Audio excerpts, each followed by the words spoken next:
Assalamualaikum warahmatullahi wabarakatuh. Kali ini kita belajar di pembelajaran 5 dalam subtema 1, tema 8. Nah, kita mulai ya. Keluarga besar Beni berasal dari Medan, Sumatera Utara. Namun, ayah dan ibu Beni merantau dan menetap di Jakarta. Ada juga paman Beni yang merantau ke Jambi. Paman Beni bernama Tagor. Tahukah kamu Pulau Sumatera? Nah, ini adalah peta Pulau Sumatera. Oke, lingkarilah letak tempat tinggal Paman Tagor di Jambi. Dan lingkarilah tempat tinggal keluarga besar Beni di Medan. Kayak kita lihat Jambi itu ada di mana? Nah, ini kelihatan ya, ini Jambi. Kemudian Medan. Medan di mana Medan? Di sini. Ini ada tulisannya ya, Medan.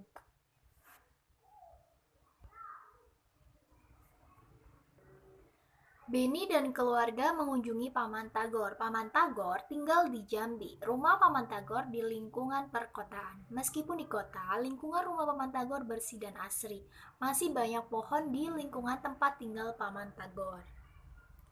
Paman Tagor tinggal bersama istri dan kedua anaknya. Anak Paman Tagor bernama Gultom dan Puspa.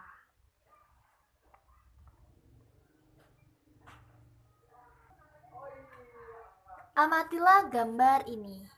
Identifikasilah keragaman karakteristik individu pada gambar ini. Pada pembelajaran sebelumnya, kamu telah mempelajari tentang keragaman karakteristik individu. Kamu telah mempelajari karakteristik individu yang berupa keragaman fisik dan keragaman kegemaran di lingkungan keluarga. Sekarang, mari kita pelajari keragaman sifat individu. Apa saja sifat individu yang telah kamu ketahui? Oke, kalau di sini kita bisa melihat keragaman fisik ya. Sedangkan ketika mengamati gambar-gambar ini, kamu akan mengidentifikasi keragaman sifat individu. Kayak lihat di sini ada seorang anak yang sedang membersihkan rumah. Anak ini memiliki sifat rajin. Seorang anak sedang menonton televisi, sementara alat-alat belajarnya masih berantakan ya, belum dirapikan. Berarti dia adalah anak yang malas. Ya, kemudian lihat ini. Seorang anak sedang marah-marah. Dia mempunyai sifat pemarah. Nah, ini ada anak yang menolong temannya. Nah, ini memiliki sifat peduli atau suka menolong. Kemudian, seorang anak yang memberikan uang kembalian belanjaan. Jadi, seorang anak ini disuruh sama ibunya untuk membeli sesuatu ke warung. Setelah kembali, anak tersebut mengembalikan uang kembaliannya. Berarti mempunyai sifat jujur. Nah, rajin, pemalas, pemarah, peduli, jujur ini adalah keragaman sifat individu. Dalam kehidupan sehari-hari, kita pasti menemukan keragaman sifat dan ciri khas dari setiap orang. Keragaman artinya perbedaan-perbedaan yang dimiliki orang satu dengan orang lainnya. Perbedaan tercipta karena setiap orang memiliki ciri sendiri-sendiri. Perbedaan salah satunya dapat dilihat dari sifat masing-masing individu. Ada yang bersifat ramah dan periang, ada pula yang bersifat pemalu atau pendiam. Sebagai makhluk individu, segala sesuatu yang berkaitan dengan diri kita ditentukan oleh diri kita sendiri. Misalnya kesuksesan. Kesuksesan bergantung pada diri kita sendiri. Apabila kita memiliki niat, semangat, gigi berusaha, serta berdoa kepada Tuhan Yang Maha Kuasa, kita akan dapat meraih kesuksesan. Selain kesuksesan, baik buruknya seseorang di hadapan Tuhan dan sesama manusia juga ditentukan oleh diri sendiri. Jika seseorang beriman dan bertakwa kepada Tuhan, orang tersebut akan baik di hadapan Tuhan. Jika seseorang memiliki perilaku yang baik terhadap orang lain, orang tersebut akan baik di hadapan sesama manusia. Dengan begitu, orang lain pun akan berperilaku baik terhadapnya. Beni senang berlibur di rumah Paman Tagor. Paman Tagor memiliki banyak koleksi buku. Buku-bukunya disimpan di perpustakaan. Benny sering diajak oleh Gultom dan Puspa untuk membaca buku di perpustakaan. Di perpustakaan rumahnya, mereka sangat senang membaca buku cerita. Salah satu buku cerita yang mereka sukai berjudul Kisah Putri Tangguk. Tahukah kamu tentang cerita tersebut? Di sini ada cerita Kisah Putri Tangguk, nanti kalian bisa baca sendiri ya. Cerita ini diambil dari dongeng cerita rakyat. Dalam cerita tersebut terdapat tokoh yang memiliki sifat baik hati.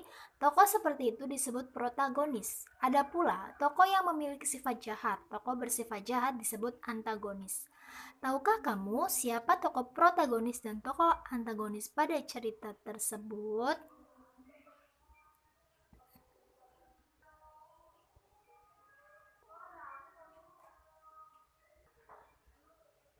Menemukan jenis-jenis tokoh dalam cerita fiksi. Salah satu unsur yang membentuk cerita adalah tokoh. Tokoh merupakan pelaku dalam cerita.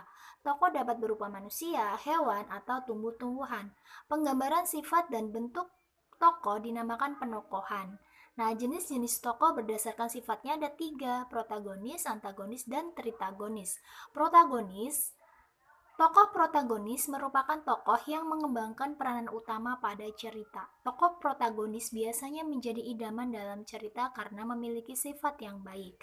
Tokoh antagonis merupakan tokoh penentang tokoh protagonis. Tokoh antagonis digambarkan memiliki sifat yang jahat dan bertentangan dengan tokoh utama.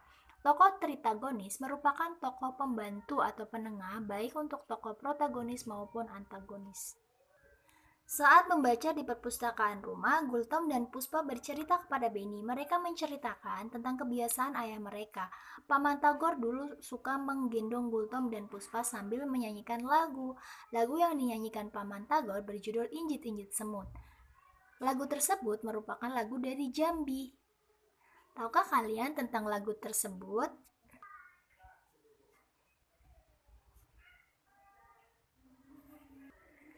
Menyanyi dengan baik membutuhkan teknik seperti intonasi dan tempo. Intonasi merupakan cara bernyanyi mencapai ketepatan bunyi tiap nada.